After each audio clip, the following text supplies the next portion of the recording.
Hey, deep divers, thanks for joining us. Today, we're really going to dig into something unique. We're about to explore a narrative that feels almost, well, prophetic, revolving around a future pope known as Leo XIV. But as we unpack this story, we're also going to turn a very critical eye, to how this kind of hidden information is even obtained in the first place. Our journey today is built on a fascinating stack of sources. First, we have this detailed transcript from what's called a hypnotic investigation session. It dives deep into the alleged life and future of this Pope Leo XIV. And second, we've got a really crucial discussion from an expert in investigative hypnosis, which is going to give us the vital context on just how reliable or maybe unreliable this kind of information can actually be. So our mission today is sort of twofold, not just to understand the compelling narrative of Pope Leo XIV, but also to unpack the incredibly nuanced and often misunderstood process of investigative hypnosis itself. Okay, let's unpack this. Yeah. So let's jump right into the central figure of our first source, Pope Leo XIV, also known as Robert Francois. What did this investigation session reveal about him, like right from the start? Well, according to the session transcript, his election as pope was actually widely anticipated. There was a strong sense that it was part of a larger plan, something predetermined, and that he had indeed prepared for this specific role well before it happened. Interesting. So he was ready, maybe even kind of fated for this. But what about his essence, his spirit, even his early life, before all this Pope stuff? What did this session say about the person he was, like at his core? This session described him as a young man who was luminous, almost glowing with positivity, apparently, and full of good intentions. He was genuinely animated by a deep love for others. That's presented as the main driver behind his path, really. Luminous and full of good intentions. That paints quite a picture, doesn't it, for a Yeah. spiritual leader? Did the session offer any insights into his life before this current one? Any past lives that shaped him? It did, yeah. The information suggests he was a tall American musician back in the 1950s, played piano and trumpet, spent a lot of time composing music. It sounds like he had a very positive life, pretty idyllic, actually, and he was married. Wow, quite a leap. A 1950s American musician to a future pope. The session also touched on something called a pre-incarnation phase. For listeners who might be new to this idea, what exactly is that? What forces were at play before his current life started? Right, this is where it gets pretty complex. Before his current life, there was apparently this negotiation phase. The goal was to make sure he would appear extremely luminous, really positive to humans. This truthful light was intentionally preserved by interferences. Interferences, you mean like non-physical entities or energies influencing things? Exactly, yes. Uh, Those entities, their goal was to kind of shield him, keep him from too much negativity before he was born. It also revealed it wasn't his first Catholic incarnation. Ideas about angels and saints were deeply ingrained from past lives. And there was no reset between his last life and this one, so those strong spiritual leanings just carried right over. No blank slate. Negotiation with interferences. That definitely adds a layer of intrigue, doesn't it? Like a very deliberate crafting of his path. Ooh. So moving from his preparation to his actual time as Pope, what did the session say about the significance of his name, Leo XIV, and his role once he actually took office? The name Leo XIV is said to symbolize peace and stability, but it also apparently signifies the end of a cycle. The implication from the session is pretty profound, that there will perhaps be no more popes as we currently know them. It suggests a really fundamental, lasting change in the Catholic Church. A change in the Catholic Church and maybe no more popes. It's a huge statement. Wow. Given such a massive shift, how does his election impact, the wider world, geopolitics, Sure. or even just the church's standing? The session suggests a widespread loss of influence for the Vatican. Fewer people are nourishing this egregore. Egregore, that's the collective energy, right? The thought form that sustains institutions. Exactly. So fewer people are feeding into it. There's a growing loss of meaning attached to the institution. It's almost seen as like tinsel or fake jewelry instead of something real. And this fading influence, the shift in collective thought, will apparently change global balances. Tinsel or fake jewelry. That's a really strong image of disillusionment. So on the surface, he might seem like a traditional, powerful leader, but underneath, it's all kind of crumbling. How does the public view of his time as Pope compare with the deeper, behind-the-scenes reality? Well, Outwardly, his influence might look identical to past popes, grand ceremonies, public appearances. He'll still be seen as the head of the church.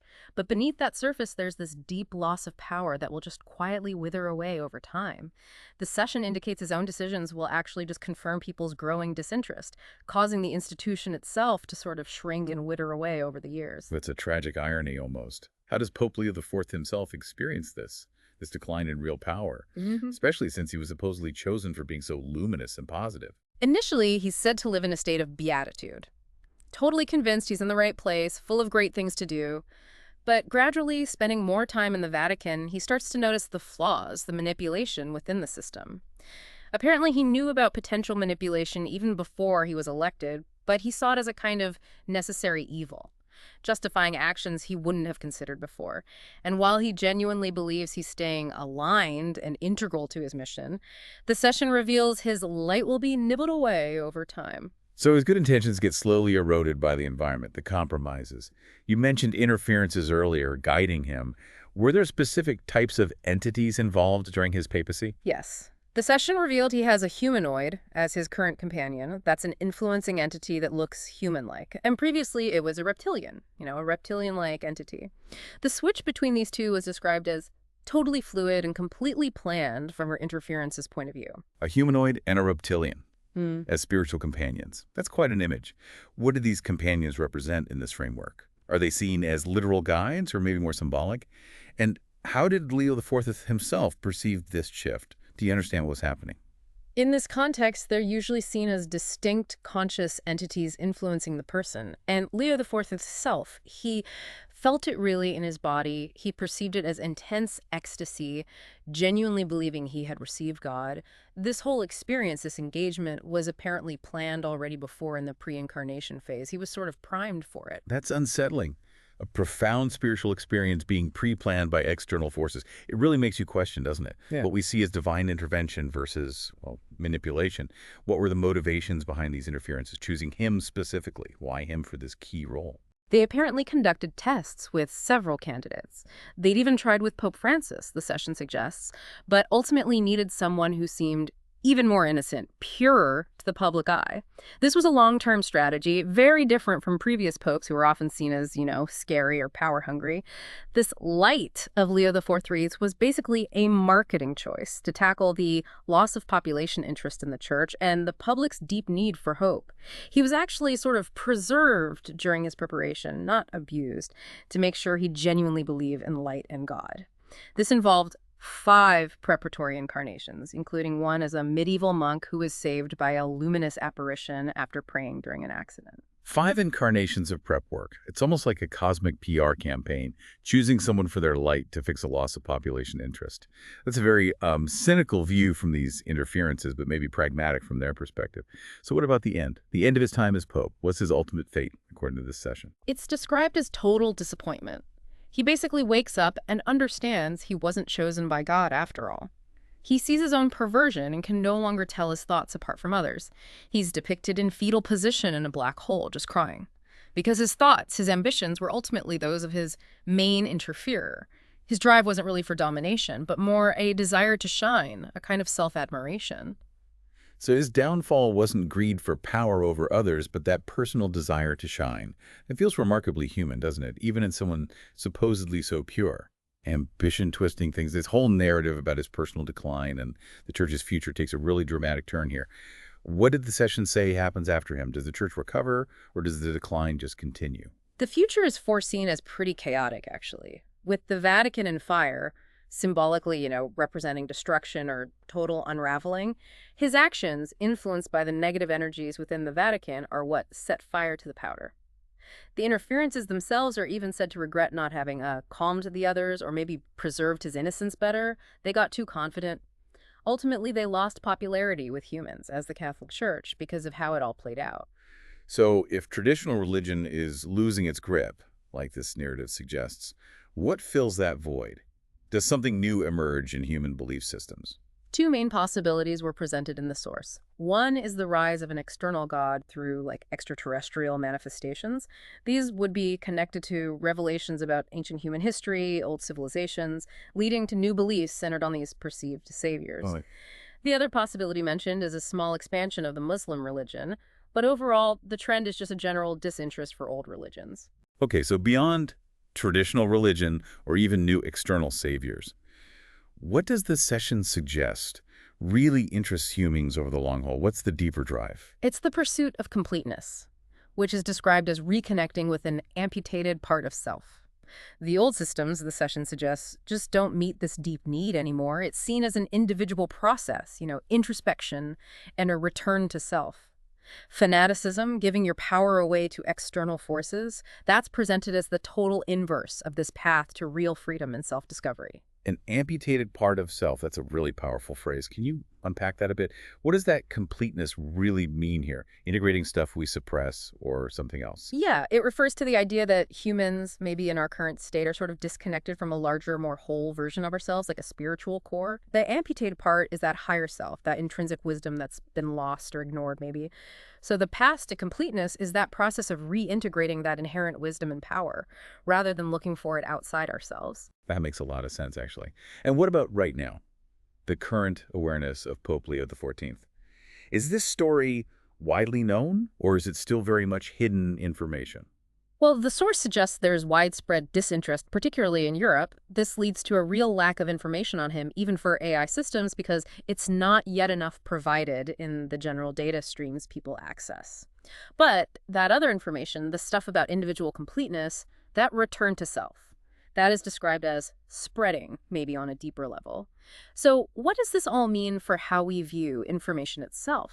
That's quite a narrative, isn't it?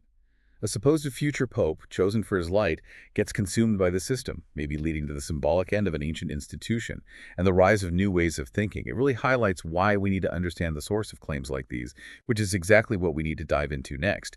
What's fascinating here is the expert discussion on how this information was even obtained, this investigative hypnosis. Indeed. And it's so crucial to understand that investigative hypnosis, the real deal, isn't about just one session, like the transcript we discussed. Information you get in hypnosis is highly contaminated. It gets distorted across dimensions. Yeah, but also by the subject's own mind, their beliefs, their culture. Everything filters it. A single session is actually absolutely counterproductive if you're looking for hard facts.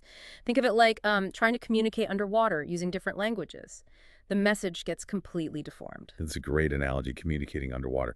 So the very act of getting the info through hypnosis distorts it. Makes sense why one session isn't reliable. So how can reliable information possibly be obtained this way if it's so inherently messy? It's a long, difficult, and honestly pretty tiring process.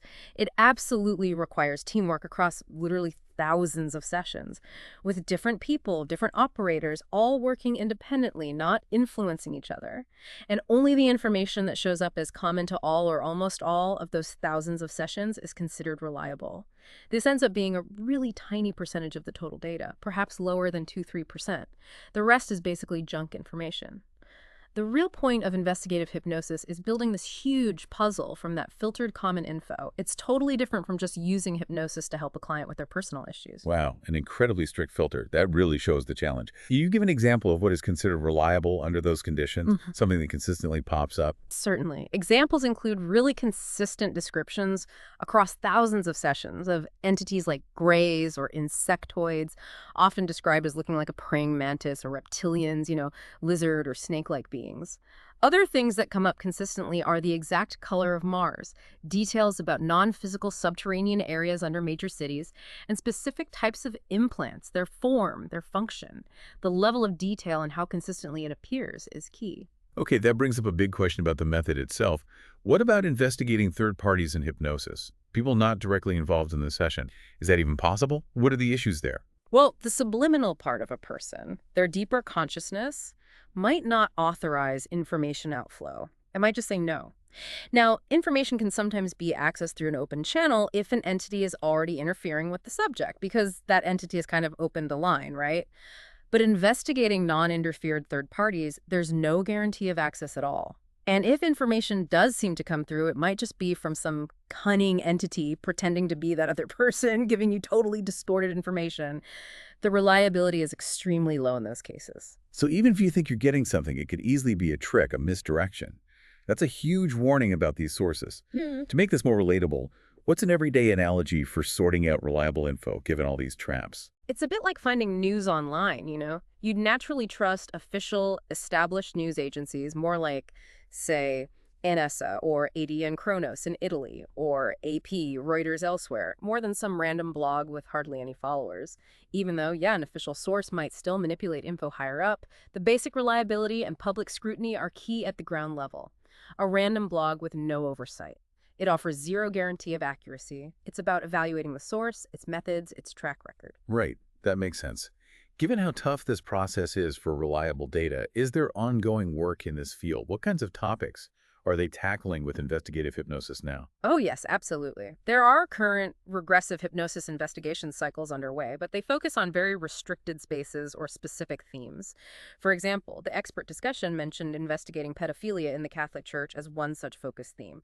Really broad topics like, say, black holes are just too vast to investigate effectively this way, unless you break them down into tiny, manageable details. It's all about building that detailed puzzle piece by painstaking piece. What an incredible deep dive we've taken today. From this really intriguing, alleged narrative of Pope Leo XIV and the possible future of the Catholic Church, to the incredibly rigorous, complex reality of investigative hypnosis itself. We've seen how the search for knowledge can lead down some truly fascinating paths, and how the very methods we use to get that knowledge demand such careful scrutiny, don't they?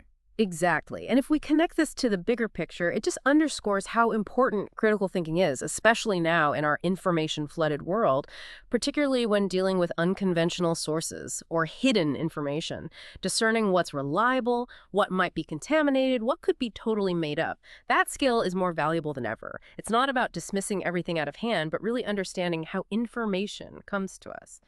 And it brings us right back to that core message we touched on earlier, didn't it? The one highlighted in the source material. That pursuit of completeness, the return to self. It's about questioning external authority, whether that's an old religion or a compelling new narrative, and seeking that inner truth, that inner wisdom. So as you go about your day, here's something to mull over. What does it truly mean to be well-informed when the very methods of acquiring knowledge require such a deep dive into their own reliability and implications?